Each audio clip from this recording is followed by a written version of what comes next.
Capítulo 16. O Divino e o Demoníaco.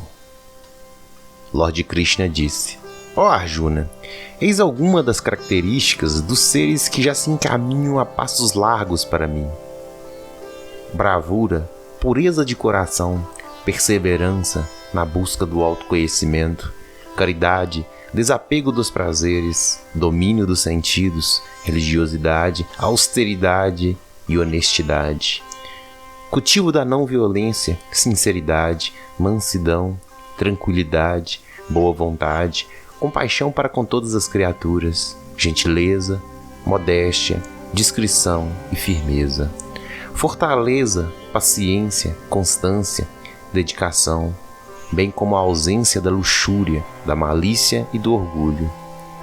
E agora, ó príncipe, eis alguma das características dos seres que andam em círculos e não conseguem se aproximar do meu refúgio.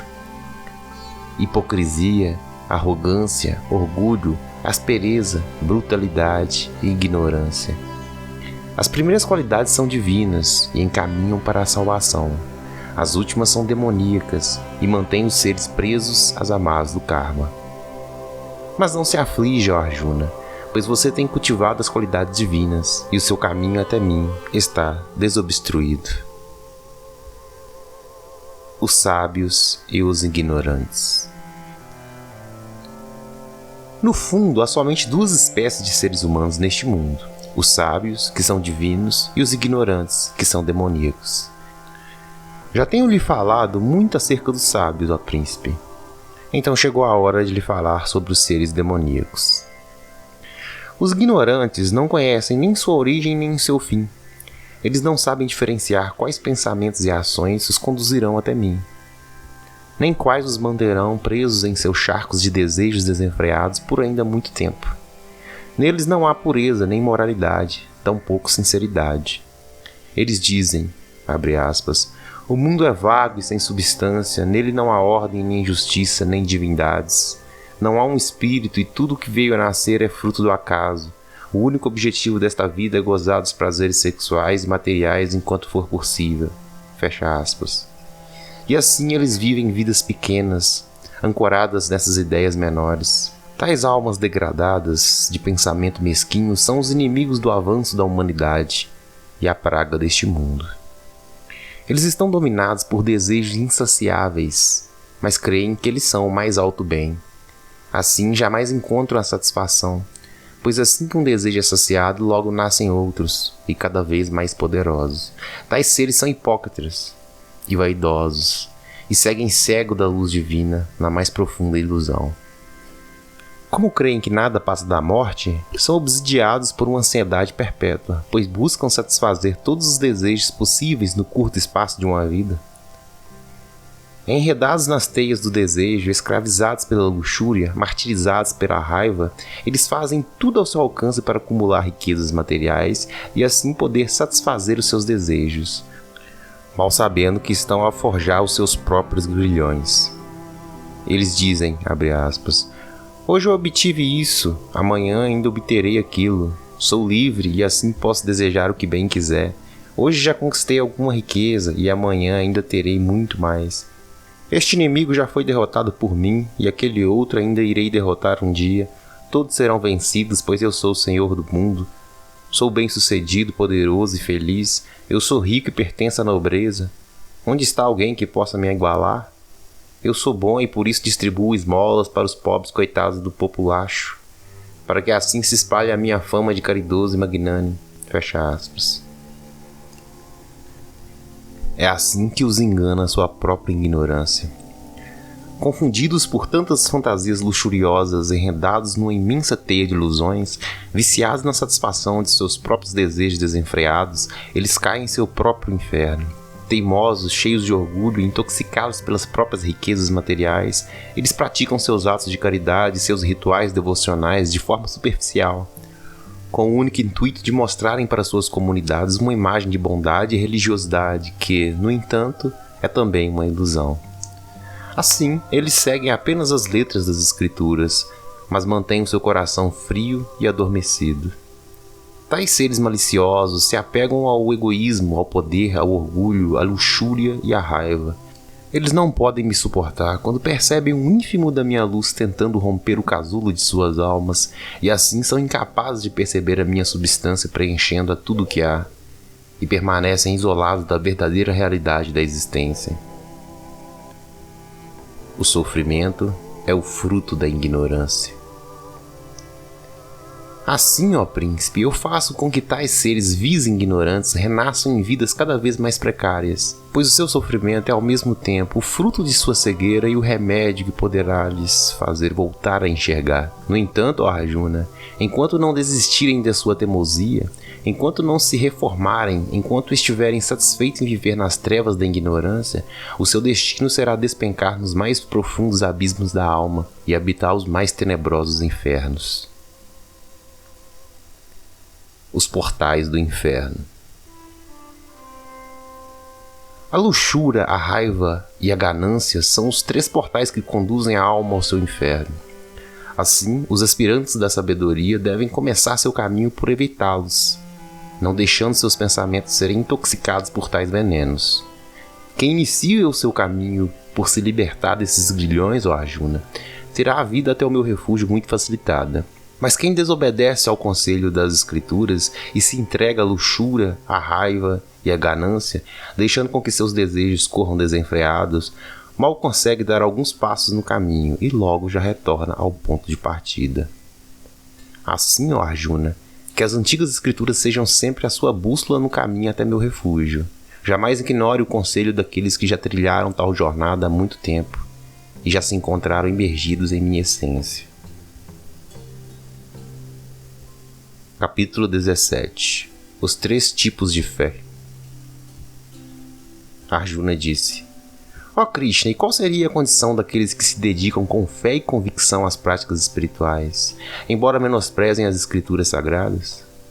Estariam eles alinhados com a harmonia, com as paixões ou com a ignorância? Lord Krishna disse: Naqueles que vivem neste mundo há 3 tipos de fé: a fé pura, que deriva do estado de harmonia, a fé passional, influenciada pelas paixões, e a fé obscura, ancorada na ignorância. Agora, meu amigo, escuta o que eu tenho a lhe dizer sobre as 3. A fé de cada um reflete a natureza de sua alma e de como ela foi marcada pelo próprio karma. Ó Arjuna, uma pessoa se eleva e é reconhecida através da sua fé. Aquele que segue em seu caminho com fé e perseverança, passo após passo, pode percorrer distâncias inimagináveis. Aqueles cuja fé é predominantemente harmônica se conectam aos agentes celestiais, aos iluminados e, em última instância, ao Espírito Eterno. Aqueles cuja fé está dominada pelas paixões veneram as divindades heróicas e guerreiras. E, finalmente, aqueles cuja fé se encontra obscurecida pelas trevas da ignorância prestam seu culto aos demônios e às almas inferiores. Aqueles que martirizam a si mesmos através do ascetismo extremo e das mortificações do próprio corpo, o que nenhuma escritura sagrada nem aconselha nem prescreve, estão dominados pelo egoísmo e são grandes hipócritas. Eles desejam obter recompensas divinas pelos seus atos ignorantes, mas são ludibriados e iludidos pela sua própria vaidade. Quando eles infligem dor ao seu corpo, é a mim que ferem em primeiro lugar. Dessa forma, eles pensam que estão se aproximando do céu, quando em realidade se afundam cada vez mais em seu próprio inferno. 3 tipos de sacrifício. Os sacrifícios ofertados conforme as prescrições das Escrituras, sem o intuito de barganhar com o sagrado, mas realizados com a fé firme e convicta, são atos próprios daqueles alinhados com a harmonia. No entanto, quando os sacrifícios são oferecidos como forma de barganha, ou somente pela vaidade e ostentação, então eles são atos próprios daqueles que ainda são dominados pelas paixões. Finalmente, quando os sacrifícios são oferecidos de maneira fria, sem cantoria, nem fé, nem devoção, nem alegria no coração, apenas por mera formalidade, então quem os oferece certamente se encontra alinhado com a ignorância. 3 tipos de ascetismo. O respeito e a devoção aos agentes celestiais, aos santos e aos sábios, com pureza no coração, sinceridade e tranquilidade, a isto nós chamamos de ascetismo ou disciplina da ação. O costume de se falar com gentileza, mansidão, procurando enaltecer o que é justo e verdadeiro, assim como a prática do silêncio na contemplação da natureza, A isso nós chamamos de ascetismo ou disciplina da voz. A serenidade mental, o autocontrole, o domínio dos desejos e das paixões, a amabilidade e a pureza de pensamento são todos eles costumes próprios do ascetismo ou disciplina da mente. Esses 3 tipos de ascetismo, quando praticados com fé inabalável e nenhum apego aos frutos das próprias ações, são próprios dos yogis que vivem na harmonia.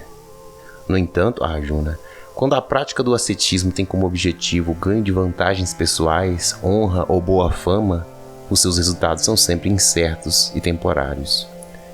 Tal tipo de ascetismo é próprio daqueles que sob o domínio de suas próprias paixões. Quando o ascetismo é praticado com brutalidade se torna demasiado extremo, afetando a saúde daqueles que o praticam ou dos seus seguidores incautos, então sabemos que ele é praticado por almas obscurecidas pela ignorância. 3 tipos de caridade. Quando a caridade é oferecida com senso de dever a pessoas dignas que não se encontram em condições de retribuir no lugar e no tempo corretos, então sabemos que ela está impregnada de harmonia.